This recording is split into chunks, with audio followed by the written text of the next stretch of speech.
I'm interested in talking about that because you talked about the power of blindness before kind of stepping into a new place. And that part of the transformative moments in our lives and how we understand God, ourselves, the world, it involves a period of blindness. And could you tell me one of those moments of blindness that have stuck with you or lingered long enough that you really weren't the same after? I mean, for Paul, it was an epiphanal moment that was around this whole axis of literal blindness and darkness. I think for me, it's more, the analogy that I take is, I grew up on a diet of Christianity that was essentially all about the light. It's all about seeing, understanding, knowing, and coming to the light. I mean, we don't sing hymns about come to the darkness, it will set you free. It's like come to the light, and Jesus is the light of the world. He's not the darkness of the world. I know, it'd really be a difficult offering call. It would, come to the darkness, your life sucks, give us your money. But actually, I'd give more money if that was sung. Yeah, because I think you're in the minority. I know, but so for me, I think we rush too quickly to the light. And I think one of the lessons that I've come to in life and in engaging spirituality is the role that not knowing, darkness, lack of self-awareness, lack of self-consciousness really plays in this. And I think there are strategic moments when you come to the end of a particular light and things go dark. You sort of can't see. And those are the moments when you're tempted to move quickly towards familiar light. And I think for Paul, in that story, that's precisely what he's doing. He knows the light. The light is he's going to go from Jerusalem, he's going to hunt down the Christians, stamp them out. And then he hits this thing and either falls off a horse or doesn't fall off a horse, who cares?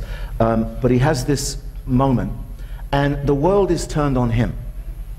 Suddenly, all of the external stuff is taken away, and he's forced to go inside. So he's breathing and seething with power that's been given to him, and then it's completely taken away. He has to be led by the hand, and he has to be fed, and he sits in darkness for 3 days with himself. And of course, the analogies of the 3 days, we immediately go, oh, it's a resurrection story, it's in the Bible. Oh, I could preach that. Indeed. Oh. But there's a larger idea that 3 days represents a sort of creative arc, a sense of coming to who you are as a person. And I just don't think you can get there without an awareness of your own darkness and to entertain the darkness. And I don't mean, oh, should I go to a nightclub? I'm not talking about that stupid darkness. I'm talking about the darkness that comes as a challenge to everything you know and you are. So how does a faith community or a minister or a group of friends let people sit in their darkness? Because isn't our temptation, like Job's friends, to go up and go, well, here's the answer. Here's my Bible verse. Here's my science facts. Here's my this. Here's my that. And let's fix the blindness. Fixing people is not our job. It's not the church's job to fix people. It's to make space where I think people can fix themselves.